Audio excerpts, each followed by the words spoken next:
ఇల్లు సీరియల్లో ఏం జరగబోతుందో క్లుప్తంగా అయితే తెలుసుకుందాము. ఇంకా మహా అయితే చక్రి కార్ అయితే ఎక్కేస్తుంది. ఎక్కేసరికి అతను చెప్తాడు అయితే ఆ సిమ్ అయితే తీసేయి, ఎందుకంటే మనం ట్రాక్ చేస్తారు ఆ సిమ్ ఉండడం వల్ల అనేసరికి ఈ లోపల అయితే చేసుకోబోయే హస్బెండ్ అయితే కాల్ చేస్తాడు. కాల్ చేసాడు, సరే సరే ఉండు ఇతంతో ఒక నిమిషం మాట్లాడతాను అని చెప్పంటే వద్దు వద్దు అని చెప్పి చక్రి అంటాడు. అయ్యో చుట్టాలని చెప్పేసి తిడుతుంది.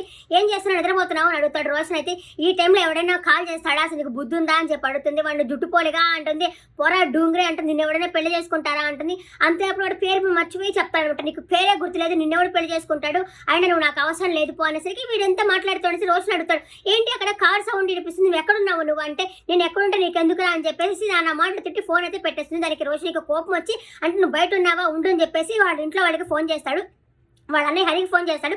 వాళ్ళ అన్న హరి వచ్చి నిద్రపోతాడేసరికి కాల్ చేస్తాడు. వాళ్ళ వదిన ఉండి అంటుంది, మహా వాళ్ళ వదిన అంటుంది, ఈ టైంలో ఇది కాల్ చేస్తాను, నిన్ననే కదా గొడవ అనేది అయింది, ఈ టైంలో మళ్ళీ ఎందుకు చేశాడు అని చెప్పేసరికి వాళ్ళ అన్నయ్య మాట్లాడతాడు అనమాట. ఏంటంటే మీ ఇంట్లో మహా ఇంట్లో లేదు, ఒకసారి వెళ్ళి చూడుపో అని చెప్పేసి చెప్తాడు. హరికి వచ్చేసి వాళ్ళ వదిన అంటుంది, ఈ టైంలో ఏం పని వద్దు, అతను రూమ్కి ఏం వెళ్ళవద్దు, అతను చెప్పడం సరే నువ్వు వినడం సరే వెళ్ళొద్దు అంటుంది. అయినా కూడా సరే రా వెళ్దాం రా, అతను ఏమంటున్నాడు చూడు, నా చెల్లి ఇంట్లో లేదు అని చెప్పి అంటా ఉన్నాడు. నాకైతే కోపం వస్తుంది, ఒకవేళ అదే కానీ అబద్ధం ఏంటి తేను ఊరుకో, నేను అతను అడుగుతానని చెప్పేసి మహా వాళ్ళ అన్న అయితే రూమ్ లోకి వెళ్ళి చూస్తాడు. రూమ్ లోకి వెళ్ళి చూడంగానే తను ఉండదు అనమాట.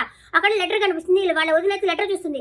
లెటర్ చూసి వాళ్ళ అన్నయ్యకి ఇస్తుంది. ఆలోపల కిందకి వాళ్ళ అన్నయ్య వచ్చి వాళ్ళ నాన్నగారు డోర్ కొట్టేసి, ఇదిగో నాన్న తనైతే ఇక్కడ లేదు వెళ్ళిపోయిందంటే వాళ్ళ అమ్మలో ఏమైందిరా అని చెప్పేసరికి లేదు పారిపోయింది అని చెప్పేసి ఆ లెటర్ అయితే ఇస్తారు. ఆ లెటర్లో ఏం రాసి ఉంటుందంటే, నాకు పెళ్లి ఇష్టం లేకపోయినా మీరైతే పెళ్లి చేస్తా ఉన్నారు, నేనైతే వెళ్ళిపోతున్నాను, మీరు నన్ను కనీసం ఆ డ్రైవర్ అర్థం చేసుకున్నట్టుగా కూడా మీరు అర్థం చేసుకోలేదు, నాకు పెళ్లి ఇష్టం లేదన్నా కూడా పెళ్లి చేస్తున్నారు అని చెప్పేసి అతను నాకు అడ్జస్ట్ నేను బతకలేనని చెప్పేసి లెటర్ అయితే రాసి ఉంటుంది. ఇదే తల్లిదండ్రులకు వచ్చిన గొడవ. పెళ్లి చేయాలనుకుంటారు, ఇష్టం లేదు, ఇష్టం లేని పెళ్లి అప్పుడు కామ్గా ఉండొచ్చు కదా, అలా అయితే కామ్గా ఉండరు.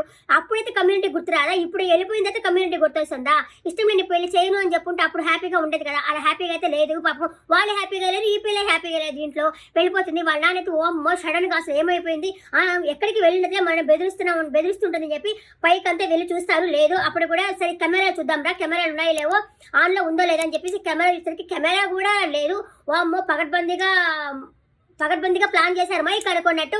గబగబా వచ్చేసరి పగడ్బందీగా జరిగింది. ఒకసారి అంటే అంత వాళ్ళని కిందకు వచ్చేసి అన్న డ్రైవర్ కూడా లేరు నాన్న అని చెప్పేసరికి, ఓ డ్రైవర్ కూడా లేరా అని చెప్పేసి ఇంకా సరే అని చెప్పేసి రేపైతే ఇంకా గొండను పెడతాడని అనుకుంటా. ఇంకా తర్వాత మహా వాళ్ళు వెళ్తున్నసరికి సిమ్ తీసిన తర్వాత అంటుంది, ఇప్పుడు అయ్యో మా నాన్న ఏం చేస్తుంటారు, మా నాన్న విషయం తెలుసుకున్నాక మా నాన్న చాలా బాధపడుతుంటాడేమో అని మహా అయితే అంటుంది. అని చక్రి అంటాడు, మీరు చెప్పారు కదా మంచిగానే చెప్పారు, మీరు అయినా వినలేదు కదా, దానికి మీరేం ఫీల్ అవ్వద్దు అని చెప్పేసి అంటారు. ఇంకా మనం రేపు ఎపిసోడ్లో చూడొచ్చు, పరుగో వాళ్ళ నాన్న అయితే 2 సెట్ల గోండాలు అయితే రెడీ చేస్తారు.